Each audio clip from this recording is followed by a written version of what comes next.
Bonjour, mesdames et messieurs. Avant toute chose, je voulais saluer et remercier mon frère, le président Uhuru Kenyatta de la République du Kenya, pour cet honneur qu'il fait à mon pays et cet attachement qu'il nous manifeste en acceptant d'abriter dans son pays les pourparlers avec les différents groupes armés qui, pour diverses raisons, ont choisi cette activité. Merci, cher frère, Monsieur le Président Uhuru Kenyatta, et j'espère, vous, chers compatriotes, que vous allez également lui faire honneur, non seulement en acceptant de venir discuter avec les représentants du gouvernement congolais, mais en y donnant suite par rapport à ce qui a été leur demande, notre demande, celle qui consiste à vous voir quitter ces activités totalement nuisibles et regagner la voie de la patrie, la voie de l'unité et de la paix sur tout l'ensemble du territoire national. Je vous remercie d'avoir entendu cette voix et vous félicite également pour votre engagement à vouloir quitter ces activités qui finalement n'honorent pas notre pays. J'ai tenu à vous rencontrer lorsque j'étais à Nairobi, mais malheureusement pour des problèmes de logistique, notre rencontre n'a pas pu avoir lieu. Mais qu'à cela ne tienne, les représentants du pays que j'ai laissé sur place ont pris langue avec vous et m'ont donné de bonnes nouvelles par rapport à vos dispositions de vouloir vous mettre finalement en ordre avec la patrie. Je vous y encourage et je vous exhorte à cesser ces activités et vous garantis qu'il ne sera fait de mal à personne tant que vous accepterez la main tendue du gouvernement parce que vous êtes des compatriotes et que la République doit vous protéger. Vous avez gagné le maquis pour des raisons diverses que je peux comprendre,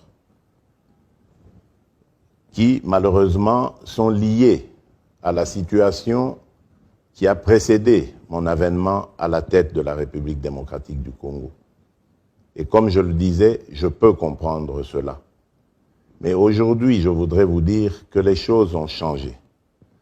Vous avez, à travers ma personne, un interlocuteur qui est prêt à écouter vos desiderata, mais également qui est prêt à réaliser aussi vos vœux, surtout ceux de vous garantir la paix et la sécurité.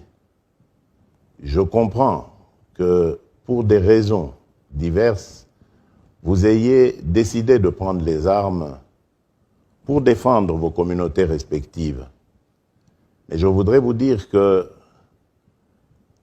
la vision que j'ai pour la République démocratique du Congo, c'est celle d'avoir une armée républicaine et une police également républicaine, responsable toutes ces deux forces et totalement attachée à la défense de tous les fils et de toutes les filles de la République. Il n'y a donc aucune raison de prendre des initiatives d'autodéfense parce que la vocation qui est celle des forces de défense et de sécurité, c'est celle de protéger tous les individus, qu'ils soient congolais ou pas, vivant sur notre territoire national.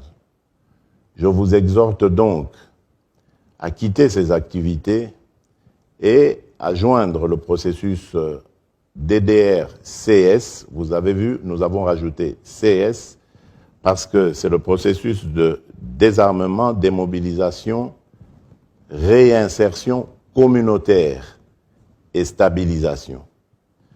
Donc ça veut dire qu'aujourd'hui, contrairement à hier, nous avons un processus qui va prendre en compte tous les rendus, tous ceux qui vont quitter les activités des groupes armés et qui va s'occuper de leur avenir, c'est-à-dire leur réinsertion dans la communauté et de la stabilité même de cette communauté. Nous allons obtenir des soutiens, et ça c'est déjà le cas, des soutiens financiers, logistiques, techniques de la part de nos partenaires traditionnels qui s'engagent à nos côtés pour que tous ces rendus soient soient pris en charge de très belle manière et soient assistés dans leur réinsertion dans la communauté. Le but étant de vous former à pouvoir faire face aux besoins sociaux et communautaires à venir et à ne pas pouvoir retomber dans les travers du passé, à ne pas pouvoir vous trouver dans le besoin de devoir retourner dans vos activités du passé. Le but de la stabilisation, c'est également d'amener les communautés à dialoguer entre elles et surtout à privilégier la paix et l'unité. J'ai toujours dit qu'en République démocratique du Congo, il y avait de la place pour tout le monde. Nous ne devons pas nous faire la guerre pour des questions de terre ou de communauté. Parce que tout simplement, tous ceux qui sont congolais ont le droit d'habiter où ils le veulent sur la superficie du territoire national de la République démocratique du Congo. Nous devons combattre toutes ces considérations ethniques ou tribales qui font du tort à notre pays parce qu'elles nous empêchent de pouvoir réfléchir sereinement à notre développement. La République démocratique du Congo, notre pays, a des atouts considérables que nous envie tout le monde entier. Mais il n'y a que nous, Congolais, qui ne semblons pas en avoir conscience.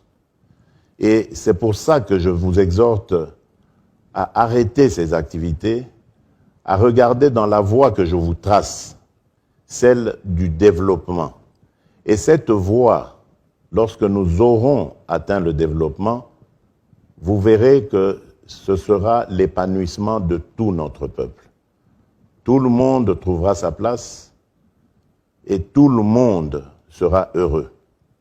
Aujourd'hui, nous avons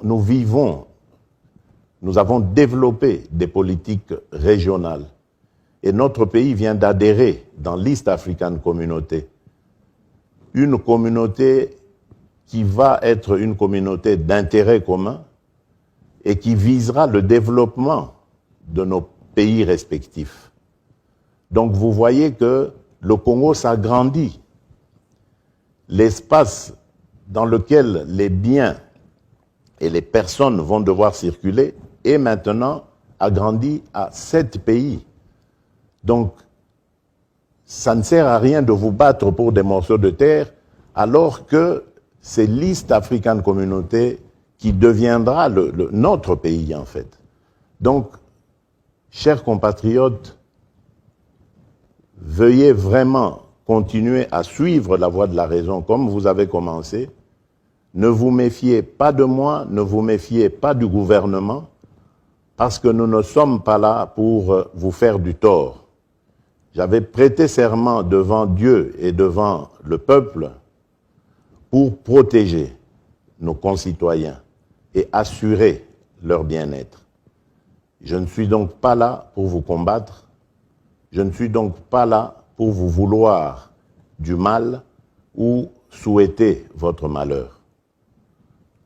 Aidez-moi à vous aider en quittant ce processus et vous verrez, vous serez entièrement satisfait de la reconversion qui vous attend à travers le processus de DDRCS.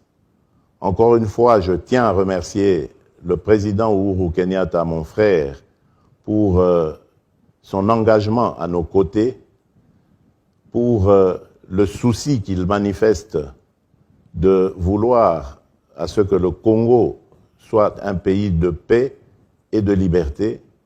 Et je lui promets, je vous promets, chers frères, chers présidents, que je serai aussi engagé, je vous ferai honneur pour vous remercier pour ce que vous avez fait et que ensemble, je compte sur vous pour qu'ensemble nous ramenions la paix et la sécurité en République démocratique du Congo. Que Dieu bénisse notre pays, la République démocratique du Congo, que Dieu bénisse notre région, l'East African Communauté. Je vous remercie.